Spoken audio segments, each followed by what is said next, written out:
सकाळी नाश्त्यासाठी करा किंवा जेवणासाठी भरपूर फायबर आणि प्रथिनांनी भरलेला हा नाश्ता तर झालाच पाहिजे. भरपूर भाज्या घातलेला हा पौष्टिक नाश्ता करायलासुद्धा अगदी सोपा आहे.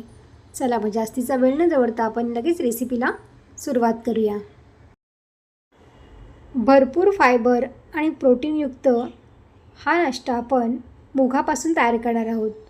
शिवाय आपण भरपूर भाज्यासुद्धा याच्यामध्ये घातलेल्या आहेत, त्यामुळे हा अगदी पौष्टिक नाश्ता तयार होणार आहे. तर त्यासाठी इथे मी 1 वाटी मोड आलेले मूग घेतलेले आहेत. ते आपल्याला मिक्सरमध्ये घालून बारीक वाटून घ्यायचं आहे.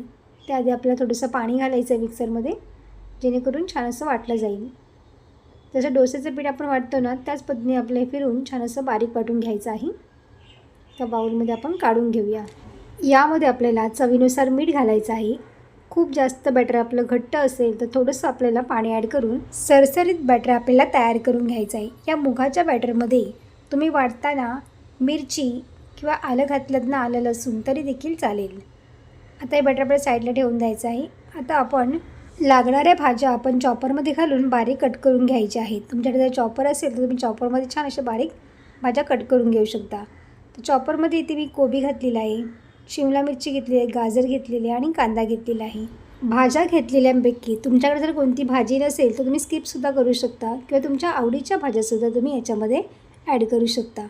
चॉपरने छान अशा इथे मी भाज्या बारीक करून घेतल्या, तुम्ही बघू शकता. बघा, चॉपर जर असेल ना तर छानपैकी एकदम भाज्या बारीक होतात. आता आपण ह्याला काढून घेऊया. चॉपरमुळे कापण्याची कामं जी असतात ना ती एकदम पटापट होतात, त्यामुळे इथे चॉपरचा वापर करायचा आहे.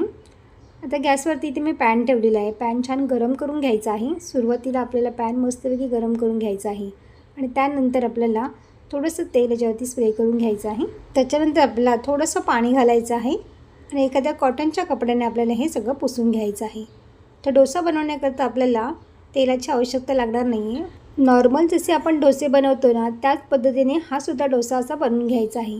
तर इथे बघा 2 पळी मी ते सगळं बॅटर घेतलेलं आहे. व्यवस्थित आपल्याला हे पसरून घ्यायचं आहे. पण लक्षात ठेवा, डोसा आपण अगदी पातळ केला ना तरी देखील चालतो, पण हा डोसा थोडासा जाडसर ठेवायचा आहे. वरून आपल्याला बारीक कट केलेल्या भाज्यासुद्धा घालायच्या आहेत. भाज्या अगदी भरपूर घालायच्या आहेत, त्यामुळे एक जरी तुम्ही डोसा खाल्लात ना पोट तुमचं भरला जाईल. भाज्या भरपूर घातल्यानंतर आपण यावरून थोडंसं पनीरसुद्धा आपल्याला किसून घालायचं आहे. पण माझ्याकडे पनीर असं छोटे छोटे ट्यूब्समध्ये होते, असं मी हाताने आता याला बारीक करून घेतलेत. बघा, तुम्ही किसून घातलं ना तरी देखील चालेल.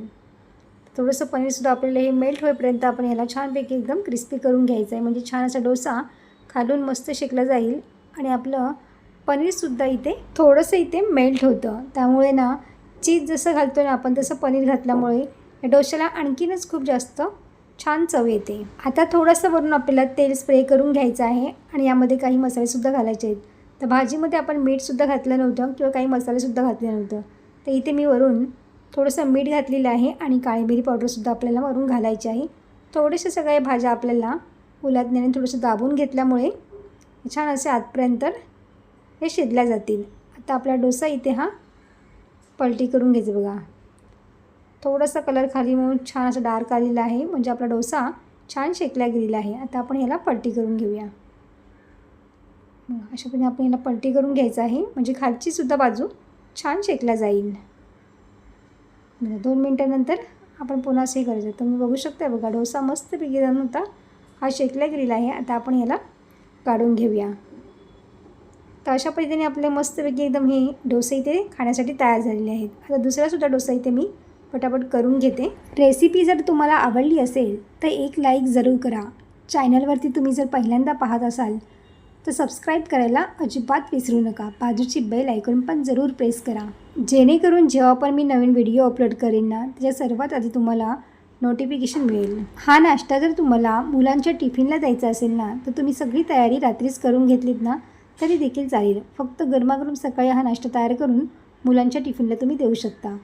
आता हा डोसा तुम्ही छोट्या पद्धतीने सुद्धा तुम्ही करू शकता येते, जेणेकरून लहान मुलांच्या टिफिनला तुम्हाला देता येतील. किंवा तुम्ही अशा पद्धतीने हे रोलसुद्धा करू शकता किंवा चौकोनी भागामध्ये कापूनसुद्धा तुम्ही लहान मुलांच्या टिफिनला देऊ शकता. चटणीबरोबर किंवा सॉसबरोबरसुद्धा हा नाश्ता मस्त एकदम लागतो. नक्की ट्राय करून बघा. झटपट तयार होणारा पौष्टिक आणि हेल्दी नाश्ता खाण्यासाठी इथे तयार झालेला आहे. मूग आपल्या शरीरासाठी खूप पौष्टिक तर असतातच, शिवाय लहान मुलं भाज्यासुद्धा पुरेशा खात नाहीत, त्यामुळे लहान मुलांना अशा पद्धतीने हा भरपूर भाज्या घातलेला हा पौष्टिक नाश्ता देऊन बघा. मुलंसुद्धा अगदी आवडीने खातील. माझी करण्याची पद्धत तुम्हाला कशी वाटली मला कमेंट करून सांगायला विसरू नका. रेसिपी आवडली असेल तर तुमच्या मित्रपरिवारामध्ये नक्की शेअर करा आणि हो, फॉलो करायला विसरू नका. पुन्हा भेटू अशाच एका नवीन रेसिपीमध्ये. तोपर्यंत मस्त खा आणि स्वस्त राहा.